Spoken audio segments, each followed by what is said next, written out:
Let me welcome you once again to the 9th session of the FAS Online Young Scholar Seminar Series. This also happens to be the last of this series of this year's seminar series. And we plan to take a pause for a couple of months after today and reflect upon this series and come back perhaps with a, how to take it ahead in future. That is something, a task that lies ahead of us. Now, as we draw towards a close, it is perhaps appropriate to recall that this series started as a compromise imposed upon us by the COVID-19 pandemic. We used to regularly conduct young scholars workshops, which would invite research scholars, about 30, 40 of them from different parts of the country, young scholars who were working on different aspects of the agrarian question or rural economy of India. And the workshop would aim towards, to some extent, shape their research questions. In fact, we had planned our a workshop in March 2020, and all our the logistical preparations were already in place when the pandemic struck. That workshop was to be, the main focus of that workshop was science and technology in Indian agriculture, and we had to postpone it initially, and eventually we had to cancel that event and then sit tight for 12 or maybe perhaps 18 months before coming up or experimenting with new formats, new ways, new models to conduct our events. And one of those models was this Young Scholar Seminar Series, a platform which had two major objectives. One was to provide a platform to young scholars who were working in an advanced stage of their PhD, so that they can present their work and get feedback from their peers, researchers, other young researchers or researchers who have just completed their PhDs in the past few years. And at the same time, it also aimed towards developing a network of such scholars. And today, as we sort of come to close of this series, I can surely say that we have had some success on both these aspects. So that is really a cause for some applause. But I must also mention at this point, at this juncture, that there were three major factors that were instrumental in translating this idea from just an idea to something that has, to a reality.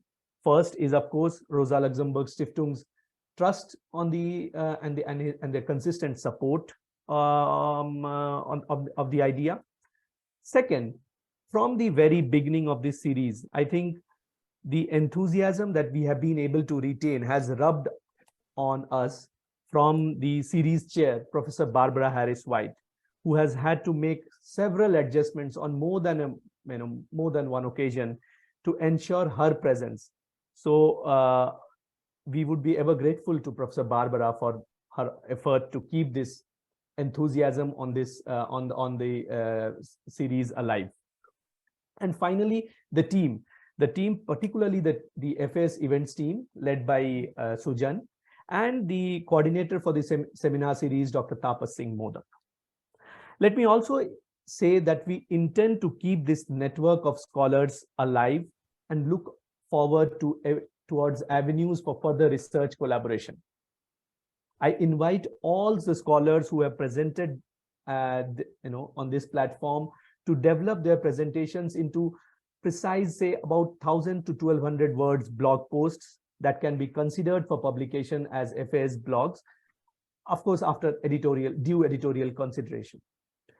I also invite all of you to come and have a look at our data. It's a large database from 27 villages in different agroclimatic zones in the country. And it is rich in detail and covers diverse aspects of the rural economy of India. It's a unique database in that sense. And while the database itself can be developed further, it could also be used as a baseline to develop thematic research on various aspects of rural India. The data also gives a unique reflection of the structural inequalities that plague the Indian countryside even today. Finally, I also invite all of you, those who are in Bangalore and those who plan to visit Bangalore at some point in 2023, to come and visit FAS for a day or two. Come and work with a team of young and dedicated researchers who are working on different aspects of the agrarian question in India, and who believe that rural transformation continues to be a fundamental element of India's development. Finally, about today's topic, I'm sure that Professor Barbara will do the introductions, but let me just say that it deals with the problem of measuring and quantifying women's work in rural India, a topic that we at the foundation have studied in some great detail in the last 4 or 5 years. And in fact, and it has been already, our work has been compiled in the form of a book, the 6th of the Agrarian study series, called the Women and Work in Rural India, which deals with this very problematic that today's researcher is going to speak about. So those of you who are interested in the topic may consider referring to it. With these words, let me call upon Professor Barbara to take us through the proceedings. Professor Barbara. Hello, can everybody hear me? Yes. Yes, Professor. Good. Good evening, everybody. Good morning from here on the day of the winter solstice. It's a great pleasure to chair this series, and thank you, Sandeepan, for your kind words. I have to say, it's been very life enhancing for somebody sitting far away like me. Today, our topic is an important one with a whole load of ramifications. It is accounting for women's work and the problems of measurement. And to present their research, we have Athary Janiso from the BITS Pilani campus, who's reading economics there. And to discuss it, we have Soundarya Iyer from RV University in Bengaluru. I look forward to the presentation and to the discussion. I think it's going to be very lively. The format, as usual, is that the presenter will have about half an hour, 25, 30 minutes, until the FAS team tell me that it's time that we move on to the discussants' comments, which are between 5 and 10 minutes. After that, the presenter may respond, or I may also ask my questions. And then we have Q&A, and I ask all the students, please, to put your questions in the chat, and we will bundle them up as usual. If we go over the hour, people who have to leave are very welcome to leave, but we may stray, as usual, over the hour for 10, 15 minutes if the questions seem to point in that direction. Anyway, without more ado, I welcome Athary Janiso to give his presentation. Over to you. Thank you for the lovely introduction.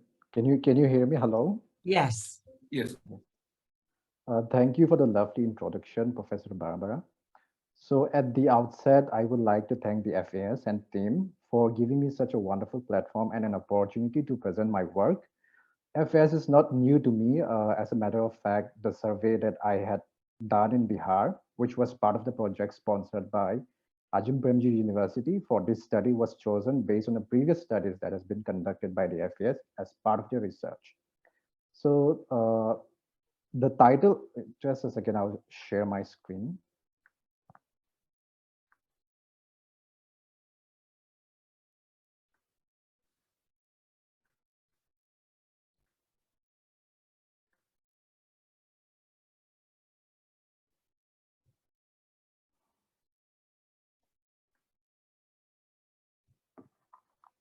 Yeah, can you see my screen?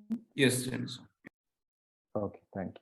So the title of my work that I'm presenting today is Accounting Women's Work in Rural India, Is There a Measurement Crisis?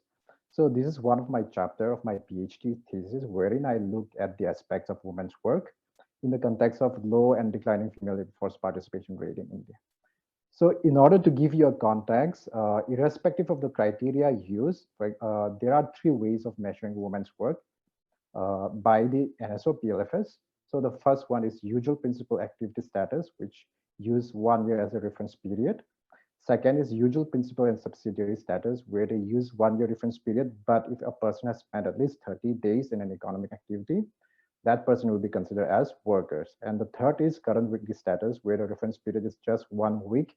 And if a person has spent at least 1 hour in that seven days, he or she will be considered as workers. So as you can see from the graph, the female worker participation rate in India has been low, and this is despite the increasing enrollment in education, women's enrollment in education. This is despite the decline in total fertility rate and a decent economic growth, all of these indicators which are conducive for labor market participation. But women in India are not participating enough in the labor market, or they are not working enough.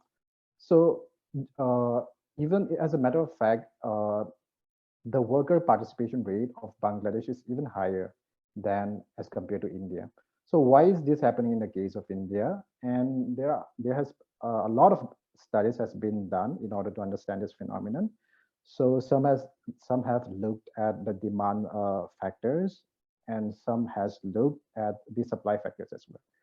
So apart from these supply and demand factors in explaining this low and female worker participation rate in India, another important factor in explaining this low workers participation rate in India comes from the issue of underestimation of women's work, which basically entails that the official labor force statistics, which is PLFS, is not able to adequately capture the work performed by women. So so what does this mean, counting or miscounting of women's work? So if we look at the literature, the contention here is that the official labor force survey is not able to capture women's work adequately. So if we look at the literature, the issue of underestimation of women's work was first raised by Boserov in 1970 in her book, Women's Role in Economic Development. So she says that a lot of subsistence and productive work performed by women are poorly measured. So over time, scholars have even noticed that the underestimation of women's work is not only on subsistence and productive work. So they have noticed even in informal and casual paid work and helpers in family business and farms. So if we look at the literature, there are three broad themes that exist as to how women's work might be undercounted. So the first is the conceptual ambiguity. So basically, this says that because of the inconsistencies in the definition of economic activity or work, work performed by women may not be able to captured properly by the official labor force statistics. So just to give you a background, so initially the primary objective of labor force surveys as such is to collect information on activities that are done for pay or profit explicitly in order to calculate the GDP of a country. So as a result, identifying workers is became synonymous with participation in market activity. However, after recognizing the importance of subsistence production to economies, especially in developing countries, United Nations System of National Accounts in 1953 recommend that non-market activities, especially like agriculture, should be considered as work or economic activity. And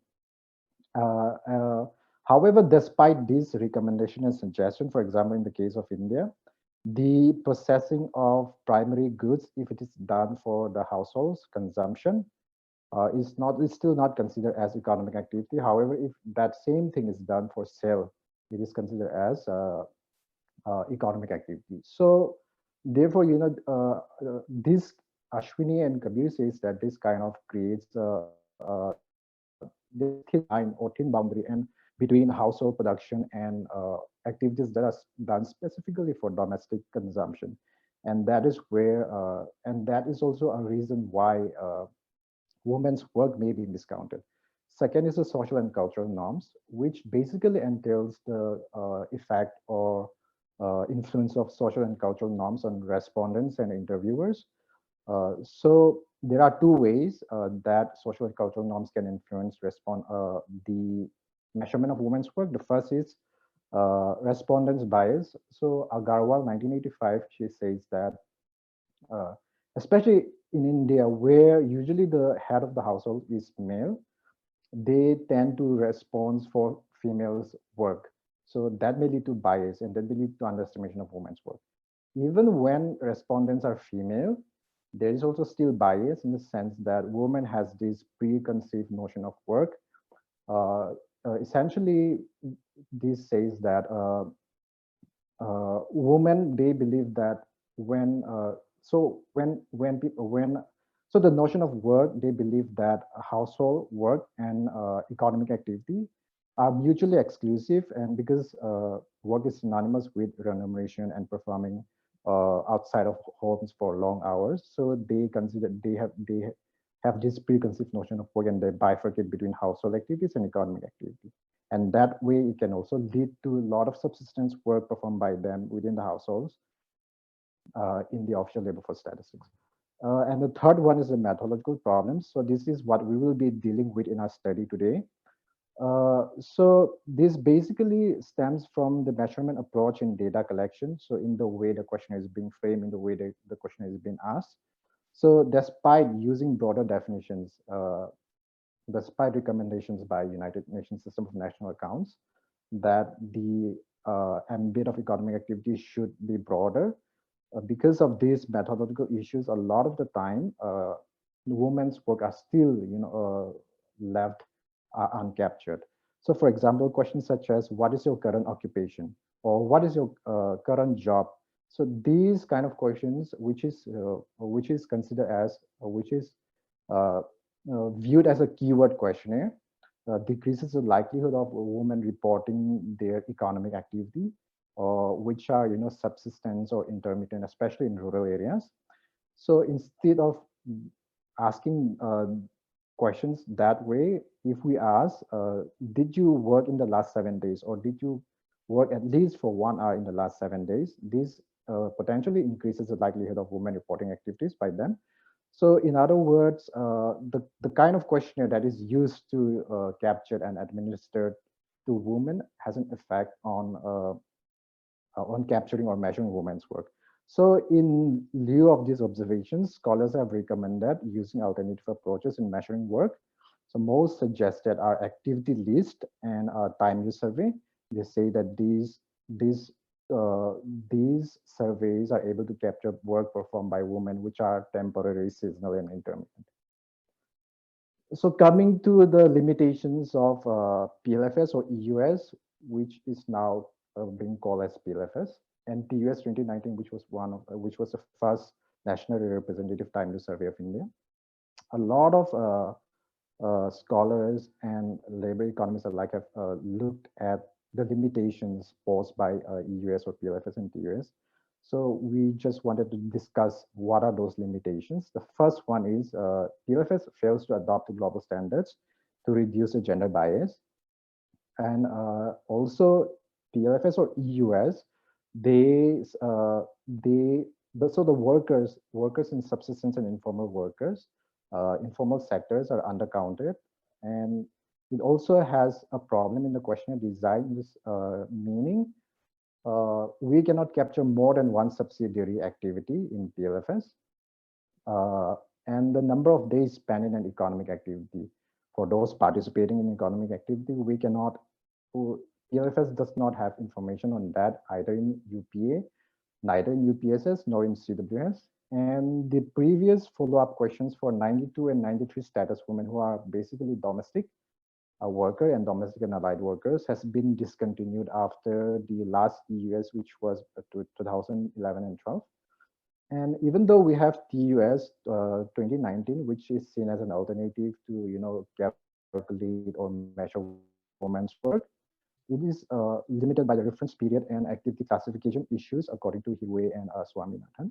So just to give you an example, we compare using the official labor force statistics data, PLFS and PLFS 2019 and TUS 2019.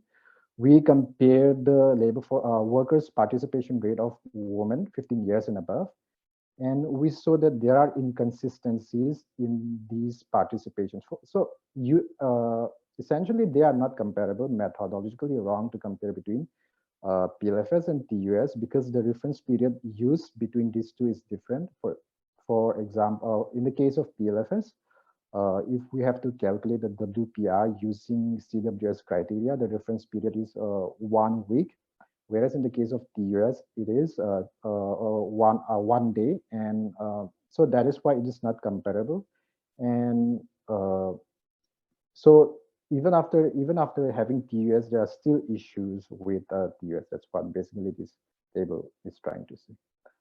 So what we did in our study is uh, based on the limitations of PLFS and official labor for statistics as such, we perform a novel exercise to understand the following questions. The first is, does questionnaire design affect women's work measurement? Second is, what is the extent of underestimation of women's work in the official labor force surveys? And three, who are these women and what are the activities missed by the PLFS? So we conduct a primary survey, one in Bihar and one village in Bihar and one village in Telangana. So the reason we chose Bihar and Telangana is that Bihar has one of the lowest female worker participation rate.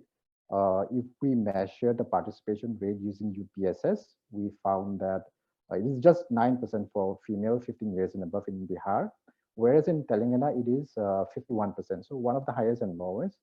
And also this Katkuian village, particular village, which I've mentioned in the introduction, this village has been surveyed by FAS in 2012, and that provides a basis for our survey. And so we canvassed three different types of questionnaires. The reason for this is that because our contention is that PLFS or official labor force statistics, official labor force survey is not able to adequately capture women's work. So what we are trying to do is we are trying to administer three different types of questionnaires to the same woman without changing the interviewers, without changing the respondents, and then with the same reference period between PLFS and activity list. So the only difference is the questionnaire. So we use three different survey, which is periodic labor force survey. Second is time use survey, 2019, and the third is activity list. So we have 17 different kinds of economic activity list in this activity list. So we have improvised upon Anchor et al. 1987 studies where he has conducted in Uttar Pradesh in India. However, there is a limitations to his studies in the sense that he's not basically Anchor is not comparing with. He says that there is an underestimation of women's work, but the definition that he used to calculate the WPR at the same time is different. Is not in line with NSO definition of economic activity. At the same time, he's not really comparing with EUS as such. So we have improvised upon Anchor's activity list, and instead of 12 in his 12 or 13 in his activity list, we have included 5 more, which comes up to 17 activity, 70 activity. And so we conduct a census survey in both of this village, and PLFS questionnaire, we administer this to individual 5 years of age and above for both male and female. And at the same time, TUS questionnaire was administered for selected sample, male and female of age group 5 years and above. We couldn't administer to this TUS to all males and females because of the time and budget constraint. And then the third questionnaire, which is activity list, which was only administered to female because our contention was that of female, and that females were are not able to captured adequately by the official labor force survey. So this is the sample of the activity list. There are 17, which I have shown you for. So the major difference between NSO PLFS and activity list can be summed up into like 4 points. So the number of activities that can be recorded in NSO PLFS is limited. But in the case of activity list, we can capture multiple activities, economic activities performed by women. And also the actual number of working days is not available in PLFS. However, we can exactly quantify the number of days in activity list. And we also don't know the actual number of hours spent in NSO PLFS. However, we can actually identify the number of hours spent in economic activities by women. And also the definition of work, this is prior defined in NSO PLFS. So, but however, in activity list, we are just collecting the data and asking them whether they've participated in this activities or not, and for how many days and for how many hours. So after the data is being collected, we are just imposing different kinds of definition. For example, ISNA, UNSA, ILO concept of work, and then we can calculate the WPR accordingly. So this is the overview of the village. This is Katkuian. It's situated in the West Champaran district of Bihar. And this is the Modegaon village, which is in Kamaredi.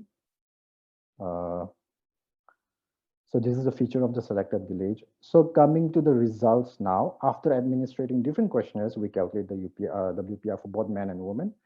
Here in the case of women, so what we did was we calculate the UPA, UPSS, CWS using PLFS data. So if you look at both of these data, the increase in participation rate between PLFS, UPA, PLFS, and UPSS PLFS is it's negligible.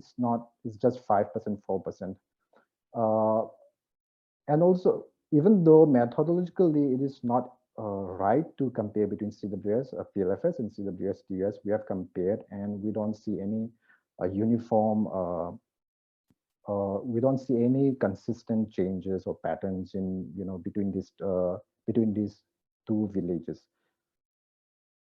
So, however, if we looked at the participation rate of women, this is in the case of Katkuian. So what we did was we administered 3 different types of questionnaire to the same woman without changing the respondents, without changing the interviewers, and the reference period is the same. So I wanted you to focus on the bar that has been marked by blue arrow. So what you can see here is that we are comparing between UPSS, PLFS, and UPSS activity list, because to be considered as a worker in UPSS, PLFS, a person has to spend at least 30 days in an economic activity. So that can be easily calculated using UPSS activity list. So what we have done here is we have calculated and we are comparing between these 2 surveys and found that even though the participation rate measured at UPSS PLFS is substantially high as compared to UPA PLFS, it still underestimates. That we can see from UPSS activity. So 8.3% of the women workers in Katkuian are still undercounted by UPSS PLFS. So so now in this one, so what we did here was instead of calculating the UPSS status using the 30 days criteria in an economic activity, what we did here was we aggregate the number of days spent by a woman in all these 17 activities, and then if they have spent in total 30 days after aggregating all of these activities, then we consider that as a worker. So we don't see any substantial change. It increases from 50.3 to 50.5%. This is in the case of Modegaon village. So even if the WPR measure at UPSS PLFS is high, we are still seeing that it underestimates or it undercounts work performed by women, as we can see from UPSS activity list that at least there are 11.4% of women are still undercounted by UPSS PLFS. So this is after aggregate. This is after calculate. This is after aggregating the number of days spent by women in all the activities. We have calculated again the participation rate. So it increases by about 4 to 5 percentage points. So we have seen that UPSS measured activity list is higher than PLFS for both the villages. However, it can be the case that these women's attachment to labor market may be negligible. So they might be participating for maybe 30 days, 40 days, but not the entire year round. So in order to see these, this is the advantages of activity list. that we are able to calculate the exact number of days spent by women, each woman in economic activity. So what we did was we segregate uh, participation number of days into 4 category and then calculate the participation rate in economic activity for both Katkuian and Modegaon. So we found that the participation rate decreases drastically in the case of both the village. So for Katkuian, it decreases from almost 58% to 25%. So in other words, about 25% of the women who are economically active only about 25% of the women who are economically active are able to stay in the labor market for 90 days or more. And the same case with Modegaon, about 53% of the women who are economically active are able to find work are able to stay in the labor or are able to find work for 90 days or more. So basically, these so we kind of found the issue of demand maybe at work here. Because the participation rate decreases drastically for both the villages. So in supplement or in complementing to the previous slide, what we also did was we look at the number of days spent by men and women in economic activity. So if we look at the time spent, so we segregate into 4 categories, more than 0 hour and then 8 hours or more. So the participation rate for female in Bihar decreases from 45 to 9%. Percentage points, and for female in Modegaon again it decreases. It decreases, but the decreases is more prominent in the case of Bihar. So maybe this can be explained by the presence of activities such as animal husbandry work or tailoring or other expenditure saving activities where women don't usually work for like 6-7 hours as such. They work maybe 2 hours, 3 hours, and maybe because of that it decreases as the number of hours increases for both the village. So what now next thing we did is we segregated all the 17 activities into farm and non-farm base, and then again calculate the participation rate by using these 3 criteria. So we found that agricultural wage labor and animal husbandry constitutes the largest proportion of farm-based activities in Katkuian.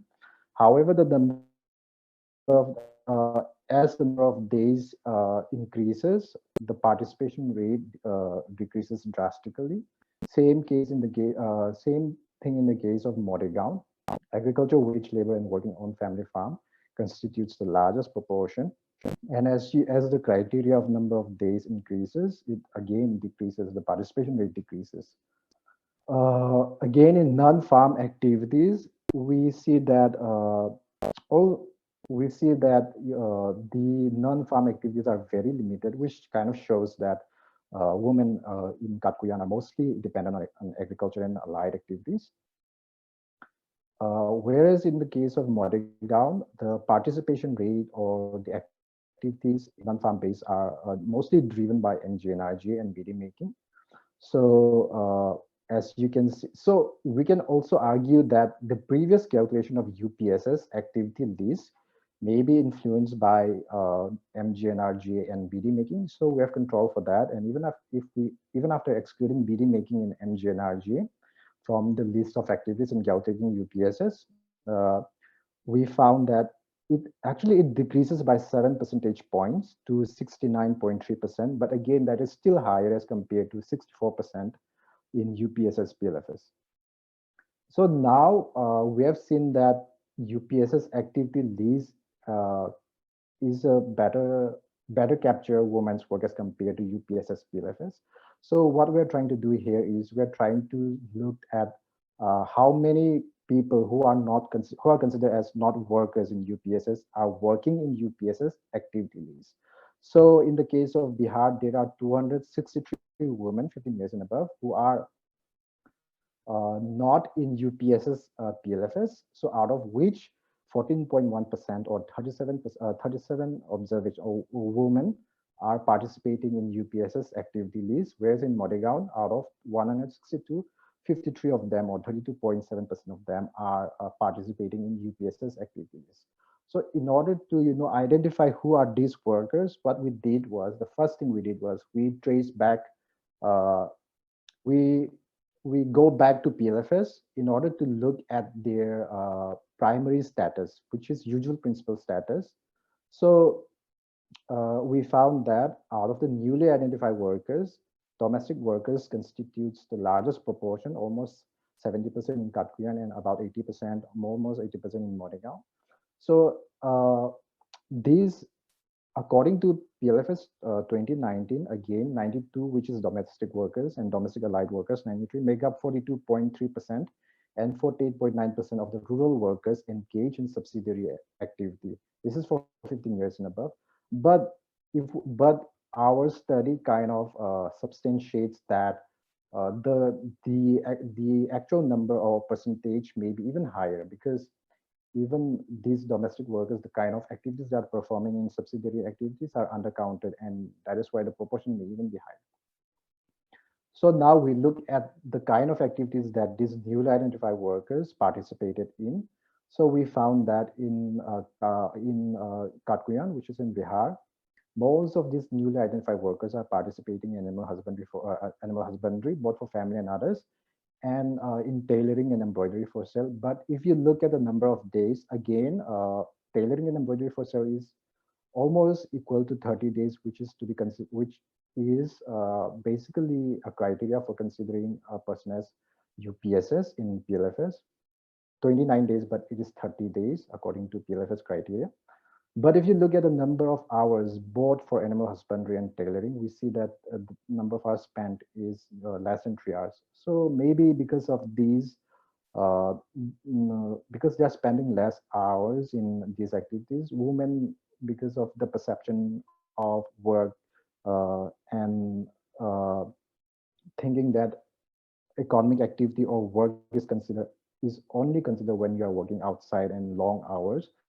So maybe because of those reasons, they might have reported, they might not have reported in PLFS, but when we ask them specifically, these kind of activities is using activity lists, actually these are being captured in activity lists.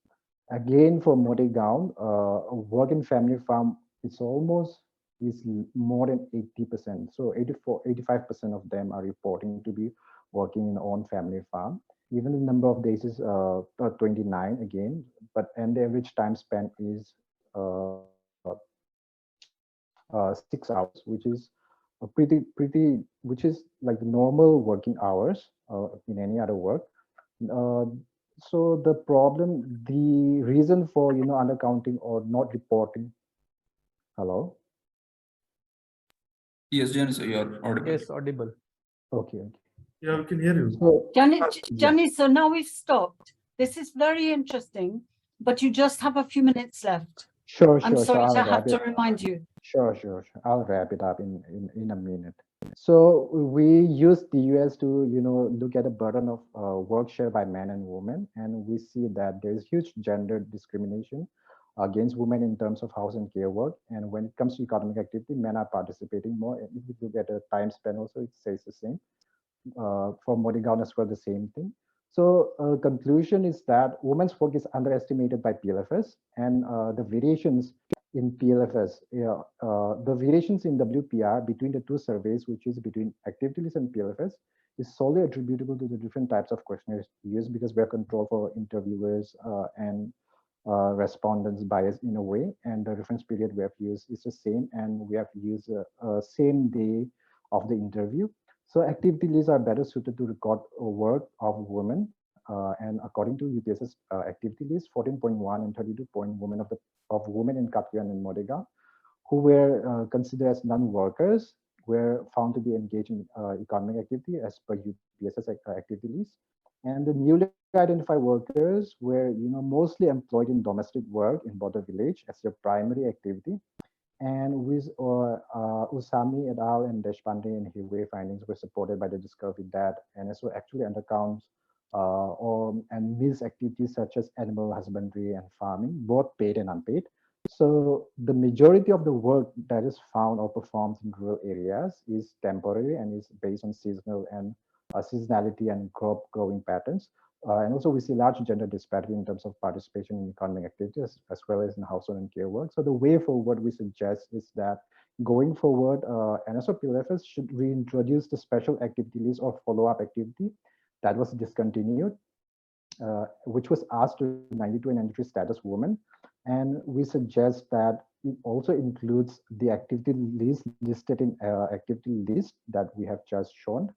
And apart from just simply asking whether they participated in or not, which was asked in follow-up questions, we suggest that they also collect information on the number of days spent and number of hours spent. So that way it will enable us to, help us calculate the participation rate at UPSS using the same definition of work or economic activity by ISNA, and without impacting the comparability of the survey between across various survey rounds.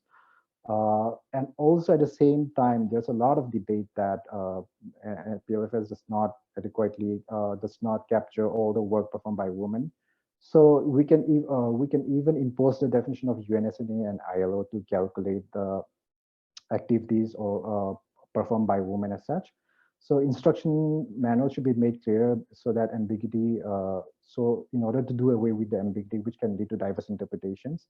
And also again, to assess the degree of intensity and burden of work shared by men and women across various activities, we suggest that TUS should be administered to a subsample of the same population, men and women in PLFS. So thank you.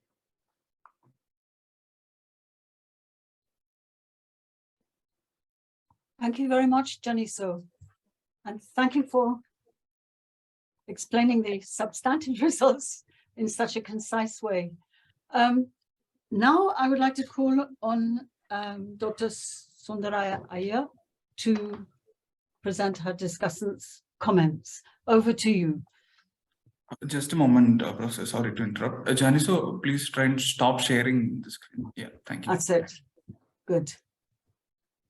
Thank you so much, Professor Barbara Harris-White, for the introduction. And thanks, Athary Janiso, for your presentation and for your, for sharing your results with me. This is, of course, I'm coming from it, not from the from a formal training in economics. So there are many issues, of course, that are very in-depth and detailed, which, might not be very clear to me. But what I'd like to say is that, from my understanding of your work, it's a very important application of the village studies method for economic policy, because you're basically you're taking a very large debate, which is in the secondary data kind of processes of the collection of data with the national survey sample surveys, and trying to apply it, trying to see where the issue of measurement arises using the village studies method, which is a very very useful contribution to the literature. What you've also done in your paper is that you've used a very scientific approach. So as you said, it's kind of like a controlled experiment, because you've taken the same respondents, the same surveyors, but the only change is in the questions that are asked to the respondents. And I think that's very, very valuable again as a contribution. And in this presentation, of course, you took us through the debates in measurement, and there are debates on both sides on whether the questions that are asked matter, in which way do they matter, whether who is asking the question matters, and whether who the question is asked to matters, because very recently I came across some new work by Dr. Rosa Abraham from APU, where they're asking questions to the husbands versus the wives, and you see that the results are quite different. There's actually a undercounting when the husbands are asked questions about the wife's work, but on the other side, you don't see, you don't see the same issue. So I think there are many, many aspects to this debate, and you really brought out some of these issues very nicely. Broadly, in relation to my own work and our own recent work on skilling in agriculture in Karnataka, this is a work that we have published with Professor Nitya Rao.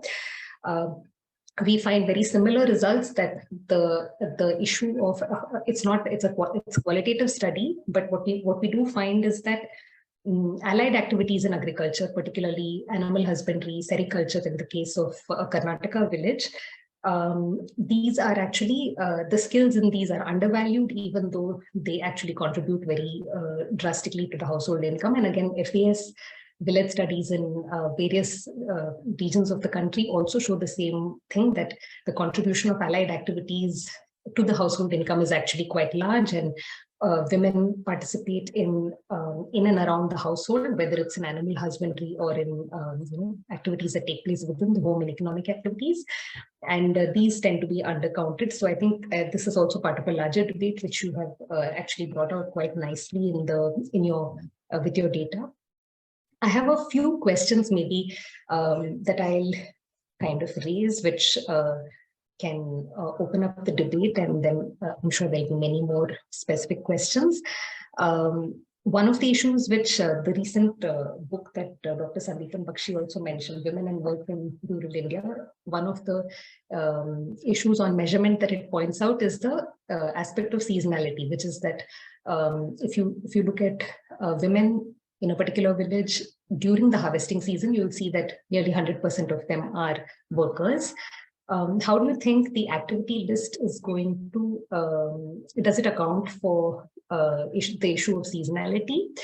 And the other issue is also that activity list, from what I can see from the questionnaire that you showed us in your slide, is that you are asked, there is a kind of a recall, there could be a recall bias. So how does it really account for that? Because when you're asking people about the number of days of work done in the year, this is of course a question I'm sure many people would have asked you this. So maybe if you can throw some light on what how the questions itself account for recall bias. The other issue which I can see from, which is very interesting, which come out from the two villages that you've chosen, Katkuian in Bihar and Modegaon in Telangana. What I can see is that Katkuian is actually largely landless village. 50% of the households are landless, right? It's a high landlessness village, and therefore very few family farming, very little family farming, so people working on their own land. So very likely it is, although you do also find that there isn't much rural non-farm work taking place in the village.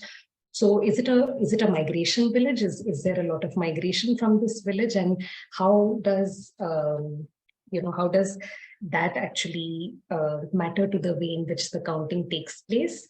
Modegaon, on the other hand, is an agrarian village with family farming, animal husbandry, a whole range of activities taking place.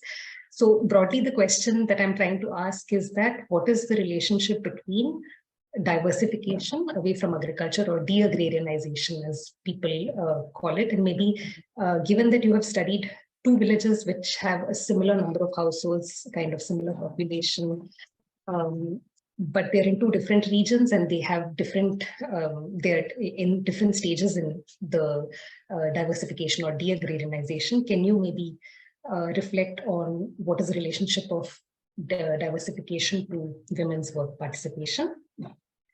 And the third issue broadly, which I would like to raise, is that this is something I heard in a talk that Professor Ashwini Deshpande had given a couple of years ago. She said that there are two parts to the women's work participation debate. One is that it is low to begin with, which is, are we not counting women workers at all?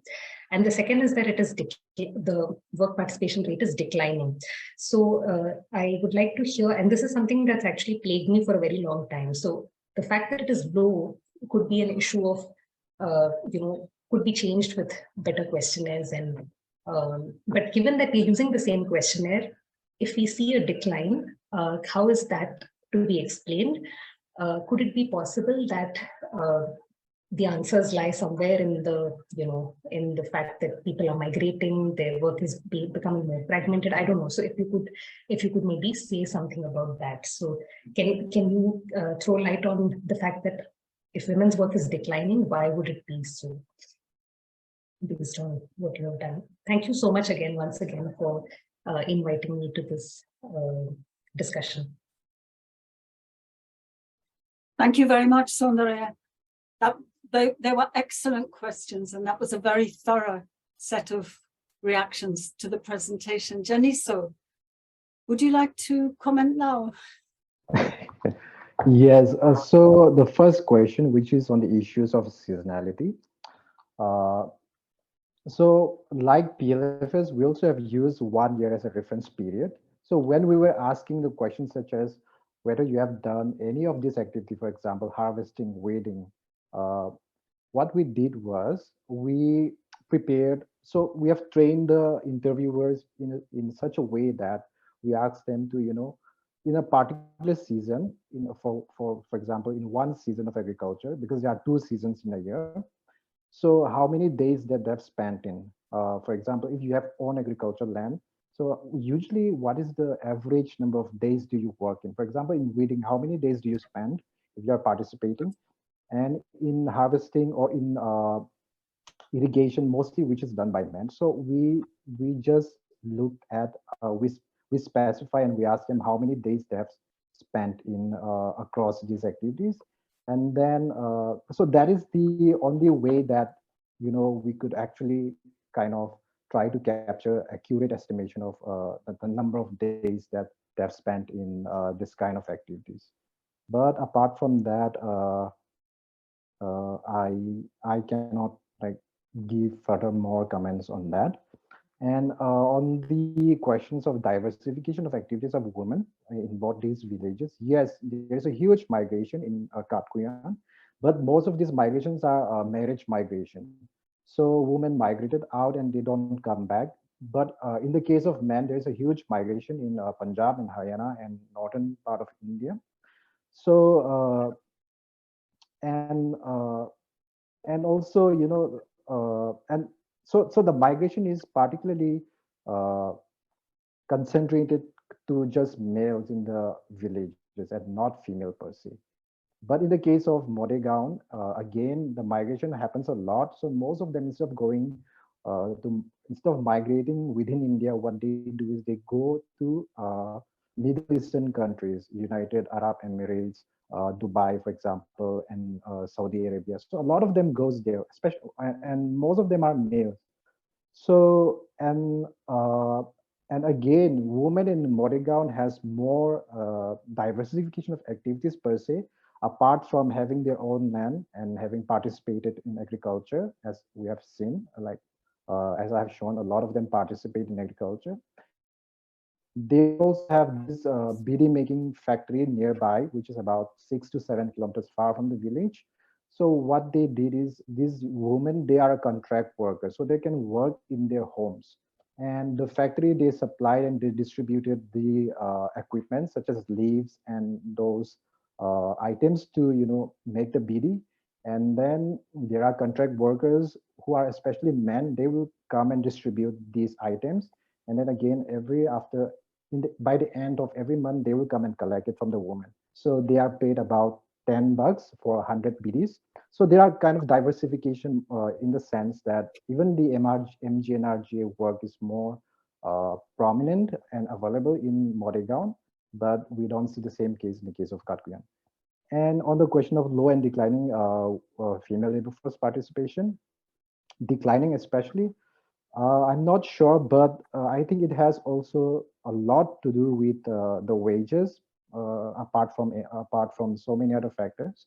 So we see that in Katkuian, wages for women are very, very low as compared to men. It's not even 100 rupees. For example, it's between 60 to 80 rupees for women in Katkuian.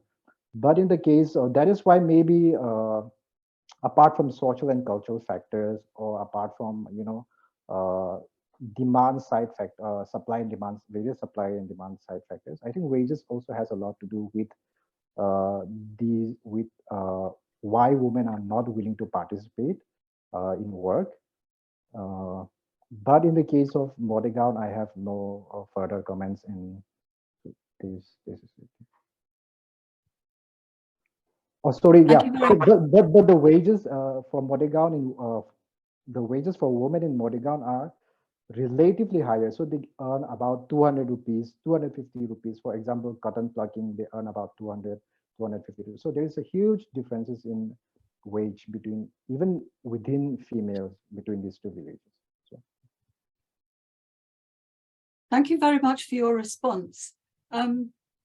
the questions and the discussion are going to oscillate between methodological questions and questions about your findings. Do please, to the audience, please post questions into the chat box.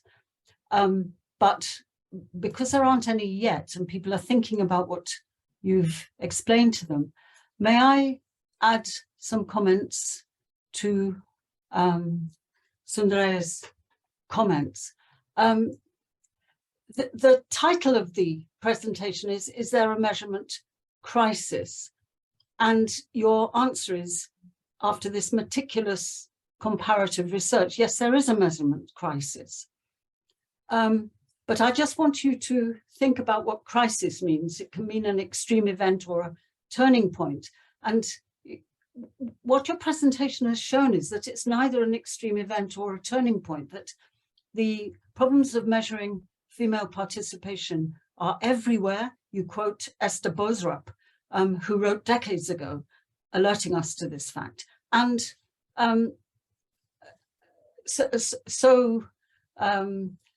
unless your turning point, you understand crisis in the sense of turning point, and you do make some suggestions about how this problem of measurement that has been chronic rather than crisis-ridden might be reformed, then I think we can ask you to revisit the idea of it being a crisis.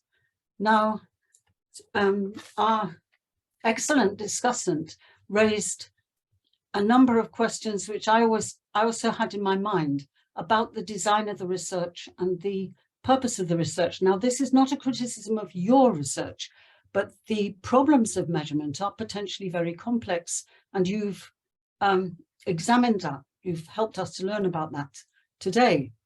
So the purpose of your research design was to distinguish between methods for framing questions, rather than other kinds of questions to do with this problem of measurement. There's a problem of inter-village variation in women's work, a problem resulting from male or female field workers, investigators, a problem from resulting from male or female respondents, one you didn't mention from upper caste, differences in caste between the interviewers and the interviewees, or similarities of caste between the investigators and the respondents, and then the understandings of work, which you bundle together as a culture question. Then there are problems of the recall period. And as I say, you might react to all these questions with different designs for the experiment. Or there's a problem of the incredible detail required, which was which you laid out on, I think, slide number 8. Then there's a problem which has already been raised about seasonality and ignoring or not accounting for seasonality. And so my question to you is whether in the future, if you were to develop this, you would change the research design, or whether you think your current research design is robust for all these problems about measuring female participation in the field. Then a question about land relations. You gave us quite a lot of information about the 2 villages, but not land relations and the distribution of land. And does that affect women's work? I think it probably does. And another thing that we need to know, yes, you didn't study the populations of these villages, but you took a sample. Was it a random sample or was it a purposive sample? And I ask that question because what you have to ask about may feel quite intrusive to women. And you might have lessons to learn about the time of day when women are free, the season of the year when women can talk, and so on and so forth. So your research design and your field work raises all kinds of questions which will be useful for other people. The policy implication was very clear that you need, in order to understand women's work, you need to reintroduce an activity list. And I just wondered why it was discontinued after 2012. And if the concept of crisis is a turning point, we're at a turning point where we could reintroduce a method of questioning. What improvements would you like to make to the activity list in the light of your fieldwork? And my last question is a general question to everybody, everybody watching this. Women's work is not the only measurement crisis in survey in India or anywhere else. What else comes under this this framing of being very, very difficult to get accurate information on? I think all unpaid work, whether it's female or male. What do you think about that? In the 80s, it was very clear working in a medical school that intra-household nutrient allocation was incredibly difficult to study, so that it's not just non-market work, and it's other questions that pertain to intra-household, inside the household activity. But then we can widen it. It's also unorganized activity, the criminal economy, the animal economy, the fish economy. So my final question is to everybody: what is well measured, comparatively well measured, and how do we know that it is well measured, rather than prone to all these problems that you've so meticulously laid out today? Those are my reactions. Would you like to respond? There are now questions in the... Thank you so much, Professor Barbara. That's a very insightful comments and suggestions. So the first point which you mentioned about the topic of the paper, which is crisis, I think we have stretched too far. It's like you said, we are just trying to look at whether PLFS, which is official labor force survey, is able to adequately capture women's work or not. So so like you said, we have stretched too far with this, with the word, by using the word crisis as such. So we are reconsidering of working on the title as well. So instead of crisis, we might use something which is more fit to whatever we are trying to say. And again, the issue of caste within interviewers and respondents as such. So what we did was most of our interviewers are students. They are pursuing this in Ajim universities, and some are from the local itself, like 2 or 3 women, especially women. And we had this intention that we will be recruiting women because this study is designed to understand women's work as such. That is why we make sure that we recruited a lot of female field investigators. So I'm not sure about how that would have, about the caste of the interviewers and the respondents, that because all of the interviewers are not from the villages, and so that is what I can say. And between the dynamics of caste between respondents and interviewers, that's what I can say. And regarding the methodology, I'm not sure about the questions, whether it was random sampling or what. I'm not quite sure about the question. If you can come again, then I will try to answer it. Regarding the methodology. So what we did was, because this Katkuian village has been studied by FAS in the past 5 years, and we wanted to see the measurement issues or the low female labor force participation rate in India, because this problem of low female labor force participation is just not concentrated in 1 or 2 states as such. So we are looking at a holistic approach, which means this can persist in anywhere, in any states of India. So, but then we choose Bihar because this village has been surveyed by FAS, and we thought that, okay, even if we do these studies in any part of India, because the participation rate is anyway, the issue of measurement exists anywhere within India. So that is why we thought that even though if we select any 2 states and look at the study, then I think it might be the case that under measurement may exist in any of the states within India. So that is why we have selected Bihar and Telangana as such. Thank you. There are several questions in the chat. Firstly, Professor Madura wants to make a comment or ask a question. Madura, over to you. Are you there?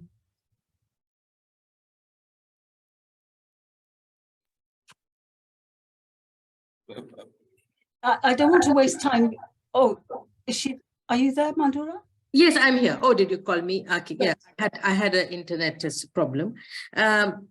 Just to remark on a question that has come up in the chat, that this data on unpaid work, care, etc., is actually only collected through the time use survey. So the first 2019 time use survey of India has collected it.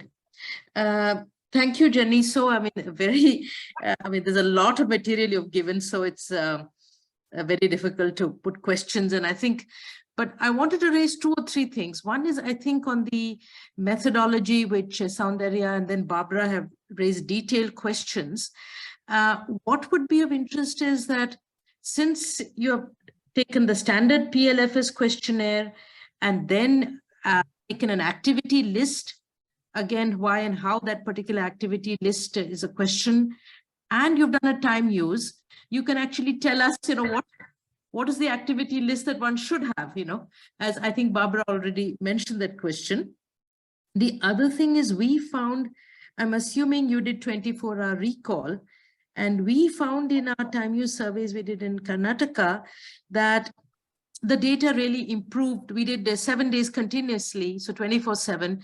We found the data really improved on the 2nd day because, asking people what they did all day, they sort of understood what we are about, what we are asking and why. So repeating it in another season or repeating it another day, again, that would be something that's a lesson that we learned that could be taken forward. A third point, and I think I wanted to make, perhaps even Professor Usami may have an idea of whether, asking the same person 3 sets of activity status and PLFS is okay, but was the time use asked at the end of the survey or at the start? Because I guess the perception of the worker, this is very important for women workers, that would depending in what order you ask the questions. I think not just who asked, when, at what time of the day, what season, which has already been mentioned, but the order. The last point I want to make is, work by Vijayamba and others. What we find, animal husbandry came out as quite important for you among women workers when you look at activities or when you look at time use as compared to PLFS. So did you collect data on ownership of livestock? You did collect on land, as you mentioned, because what she has found is that if there are livestock in a household, then inevitably the women are working. So that's kind of a cross check. Are you how well are you capturing work participation? And the last point I'd like to make, that's really a general point, I think, to Soundarya and Janiso and to this debate is that this presentation, I think, is really on the lowness and measurement. It's not about trends, but the trends are not surprising, and we have analyzed the trends, and it really reflects lack of appropriate jobs, whether it's no jobs or whether it's low wages or whether it's jobs in the which are available in the neighborhood. And that's why you find that wherever NREG is there, women are, and we have a couple of chapters in our book, Jenny, so I hope you will go through them. Women are 70% of NREG workforce, although the 50%, because it's employment available in the, in the neighborhood. So I think that that's a different question, and that's kind of sort of answer to. His focus really, I think, and we shouldn't ask him about everything, is on the lowness or the measurement. And it's a very interesting start. And I hope you'll take up all our questions and comments in future work. Thank you. Thank you, Madhura. Janiso, do you want to respond? Because there are several, there's not a lot of time, but there are several more questions. Which Thank you so much, Madhura ma'am. Thank you so much for the suggestion and for the comments. Yes, so for activity leads, the reason we choose activity leads and to compare with PLFS is because of the previous studies that has been done by Anker et al. 1987. So what he did was, even though he has used a definition which is not comparable to PLFS as such, he found that by using that kind of questionnaire and by using specified activity lists, it improves the participation rate of women in economic activity. So and again, even in Egypt, Langston and Salem and Langston in 2008, even Egypt, they have used these activity lists. They have official labor force survey, which use activity lists, which was administered to subsample of the other survey, which is also national official labor force survey of Egypt. So they found that even after using activity lists, it improves the participation rate of women, and that is why we have used activity lists. And when it comes to time use, like you said, we administer PLFS and activity lists at once. So once PLFS is done, we administer the activity list to the same person. But because it takes a lot of time, PLFS itself, it takes a lot of time to it takes a lot of time. So TUS we administer later on once activity list and PLFS is done. Once we have collected from all the individuals and households, we did a stratified random sampling after looking at the caste composition and after looking at a major source of income for each of the households. So and that is why we couldn't administer this TUS to each and every individual. So about almost 120 households we were able to administer it in Modegaon, but about 80 households were able to do it in Bihar because of this time and budget constraint. And regarding the animal husbandry, we didn't ask whether they own animal. We didn't ask them whether they own these animal or not, but we just asked them whether they have done any animal husbandry work such as grazing, fetching fodder, etc. in the last 1 year or not. So we asked about land ownership as such, but not an animal husbandry ownership.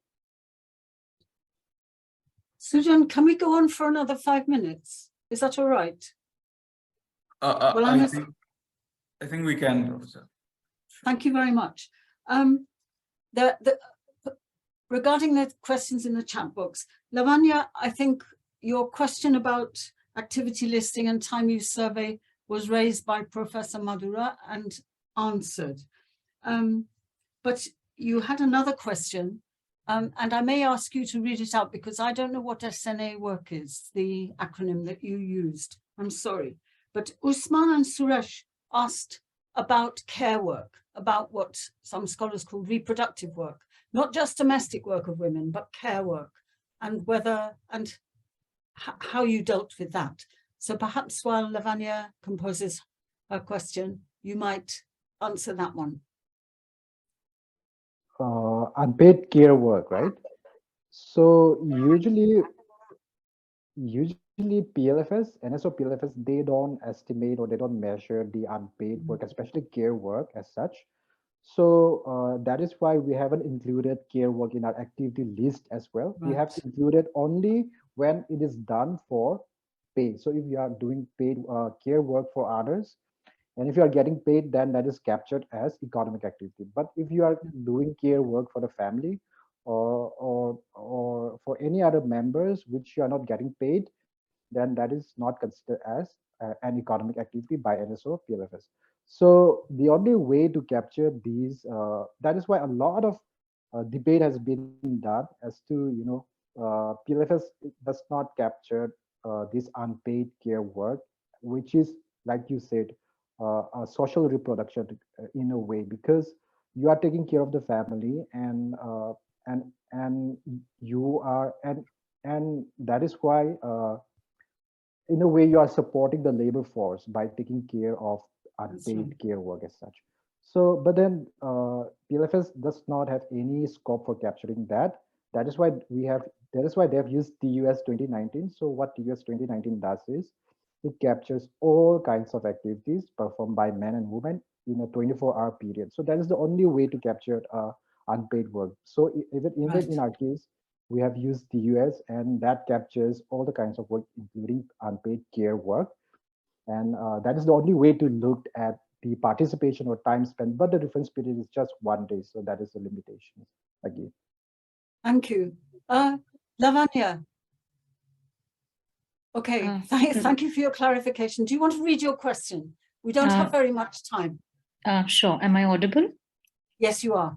Yeah, thank you for the interesting presentation. So I just wanted to ask if it's a good idea to combine under the ambit of workers, both people involved in paid work and those who are engaged in unpaid forms of economic work that you were talking about, because while it will ensure that the participation rate that I'm seeing is definitely more, the consequences are very different for the two sets of women as a policy maker, right? Because the entire argument is that we want women in paid work because it translates to better educational outcomes, health outcomes, they have more bargaining power in the household. But if you just do this, then I don't know whether if both these sets of women are at the same footing. So that was my question. Thank you. Okay, that's a normative question. Janiso, a very brief answer, please. So actually, when you say the definition of economic activity by NSO, it includes both paid and unpaid.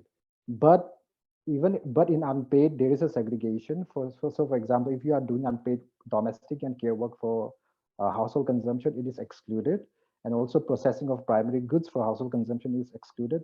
But for example, agriculture, for animal husbandry, which are unpaid, which can be both paid and unpaid, that is included in the economic activity. So yeah, a lot of debate exists saying that the concept of economic activity is very narrow, and it does not include so many activities performed by women. But my, like you said, my focus is not on unpaid activity, unpaid work as such, but it's more about economic activity, which PLFS is not able to capture. Even within paid work, PLFS is not able to capture work, unpaid economic activity work performed by women. Thank you for that answer. And thank you for that presentation. And before I hand over for the vote of thanks, I myself want to thank Sandipan and Sujan and Tapas for organizing this seminar, and for Professors Madhura and Ramachandran behind the scenes. I also want to thank all the speakers and all the discussants and all the students who've asked penetrating questions in the chat box through this series.